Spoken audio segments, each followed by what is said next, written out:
So Khamzat Chimaev wants to make a quick return. He wants to fight on UFC 321 against somebody, anybody. Who is there next to face the Wolf? Reinier de Ridder, until they schedule him with Hernandez. But what does that do for Khamzat? Is any fight still open for October? Because Khamzat says he wants to fight then. A lot of people expected Khamzat to sit out for like a year and show no interest to fight anybody anytime soon. And it looks like that's going to happen as the new contender fight has been announced. Khamzat now has no opponent until the tournament is essentially over. So we have Nassourdine Imavov versus Caio Borralho and Reinier de Ridder versus Anthony Hernandez. I guess whoever has the best performance gets rewarded with their first title shot.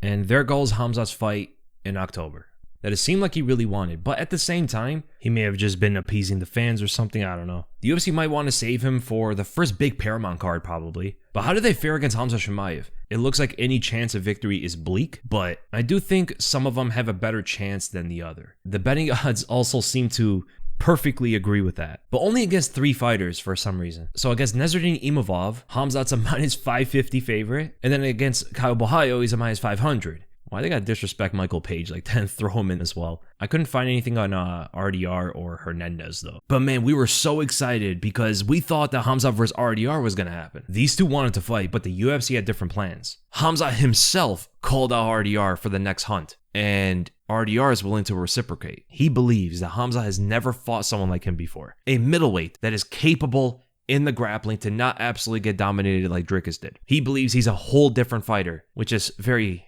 interesting, making the distinction between Dricus and Reinier, but I would say RDR has a more proficient grappling game, but his striking isn't as lethal or to be as respected as Dricus's, right? Khamzat would probably stand up with RDR more than he did with Dricus. It's the intelligent game plan, right? It's the foreseeable approach. Perhaps test the wrestling, test the grappling in the first round to see what sort of dangers present from RDR. If it's not enough and Khamzat seems comfortable enough, maybe he doesn't even entertain the striking at all. But if RDR is able to hold his own, then Khamzat might force the fight standing. The wrestler dictates where the fight takes place, in the striking or in the grappling. The wrestler is the bridge, and RDR is not taking this guy down. There could be a use of MMA math that Robert Whittaker did find the striking exchanges to be challenging, but he's the better striker, right? He's much more capable than Khamzat. Stylistically, I'm not too sure about that because RDR was able to pressure Whittaker with ease, use his size and length to cause constant backstepping, but that will not be in effect the same way against Khamzat, who has the wrestling to repel some of that pressure. The wrestling alone is something that RDR is going to have to respect 100%.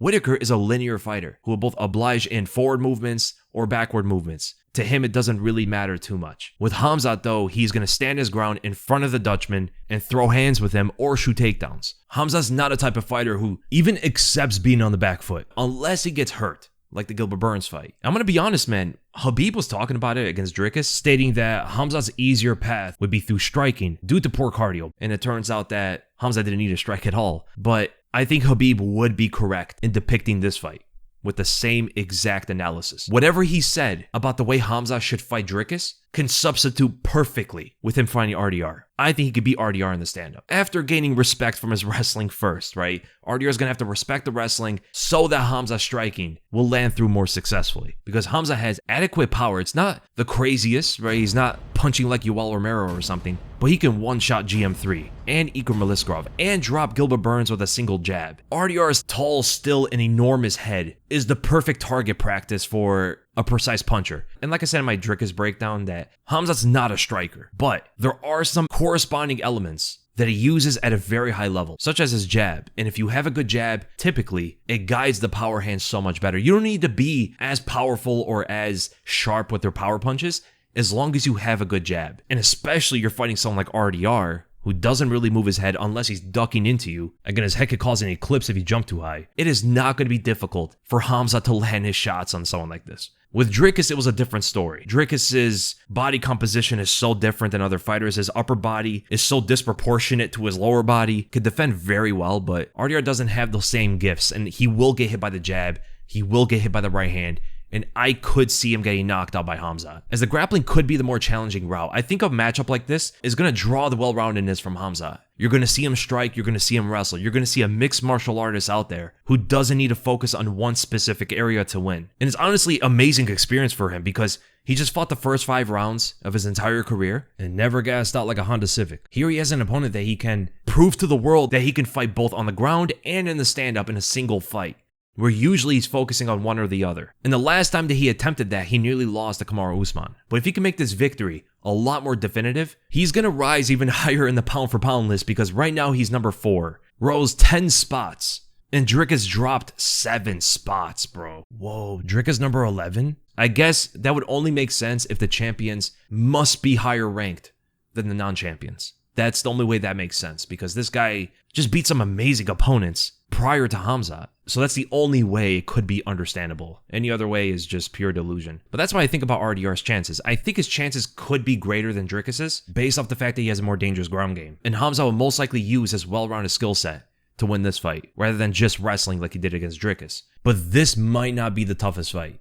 It's Anthony Hernandez. And honestly, I do think Fluffy has the best chance of fighting the Wolf. I do think this cardio machine, who is well-rounded, literally has the best chance of beating Khamzat. More than Dricus, RDR, Imavov, and Borralho. I think this is the guy. This is the most difficult fight in the weight class. He's going to be present in the striking. Khamzat's not going to have a clear advantage. He's going to be present in the grappling. I don't think he can match Khamzat there, but he would have the most resistance against that overwhelming wrestling, right? Unlike Dricus, who got put into the crucifix multiple times. Like, that's not going to happen to Hernandez. Hernandez is probably going to try to find a way to get into his guard and fight there, because when Dricus secured the guard, Khamzat did not fight out of it. Now, that doesn't equal that he can't fight out of it, but we haven't seen him do it. So it is a potential area that Hernandez can acquire some sort of success. And of course, his cardio, try to elevate the pace of Khamzat is key there for Hernandez. He needs to do more, have higher constant frequency than Khamzat's. That would be his path to victory. I just don't think it happens. I think Khamzat wrecks him within 3 rounds. But I think those 3 rounds would be the most difficult out of any natural middleweight, obviously excluding Kamaru Usman, because that guy's a beast. He was so underrated. Every additional success from Khamzat elevates Kamaru Usman. But we do have to remember that Khamzat was injured in that fight, so it did make a difference for sure. But we'll see, man. I think Imavov and Borralho have a similar chance to beat Khamzat. I think they're both well-rounded. Imavov is slightly better in the striking, and Borralho is slightly better in the grappling to each other. So Khamzat's dominance would most likely still be in the grappling against both of those guys, but it would be easier against Imavov and slightly more difficult, I guess, against Borralho. That's sort of how I see that. I think Imavov and Borralho are nearly equals, but we'll see what their fight. Both high-level fighters, well-rounded. It should be interesting. And also the betting lines reflect this, because as a prediction of who concludes the year as champion, Khamzat Chimaev is obviously way far ahead at minus 230. In second place is Anthony Hernandez at plus 500, which is slightly better than Imavov, Dricus, Borralho, and RDR. In fact, they bottomed out RDR because I believe he has a better chance than Imavov and Borralho. Probably not better than Hernandez, but all of them are relative, I guess. Khamzat's about to squash this division and probably move up to light heavyweight. Heavyweight if Gane is the champion. Why stop at 3 when you could be a 4-division champion? But yo, Ciryl Gane ain't doing a thing to Chimaev, bro.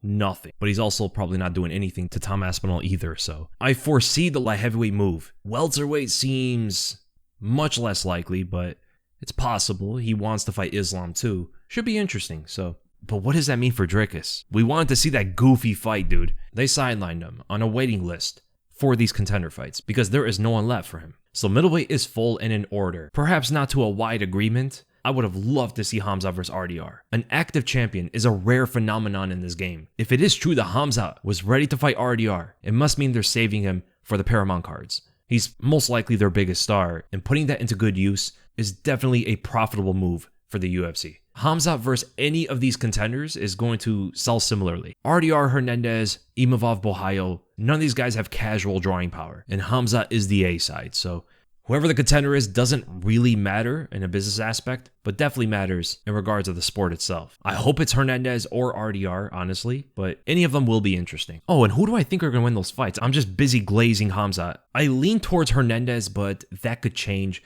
RDR's size advantage is going to impact the dynamic of it. Whereas Imavov and Borralho, again, I believe are pretty much equals, and that could diminish their title shot because if that fight happens to be even, a lot of canceling out of skills leading to a more likely decision, which is a definite distinction from the RDR versus Fluffy fight. I believe a finish is a given for that fight, whereas Imavov and Borralho orbit that decision win a lot more often. So I believe who's going to fight next for the title is Anthony Hernandez, but it could possibly be Reinier de Ridder. I think Imavov and Borralho have a lower chance than them two, just based off of that matchup alone. The finish is going to get the shot, and that's most likely coming off the RDR and Fluffy fight, and I'm much more ecstatic about that one. But which fights in this tournament do you guys prefer? And out of any of the contenders, who do you believe honestly has the best chance of beating Khamzat? And if the difference is just irrelevant, then hopefully Khamzat's domination of this weight class picks up some tempo. We don't want to see these title fights get stretched out for too long. Hopefully Khamzat gets 3 to 4 fights a year or something crazy. That'd be awesome. And I hope they're not shelving him because of his star power.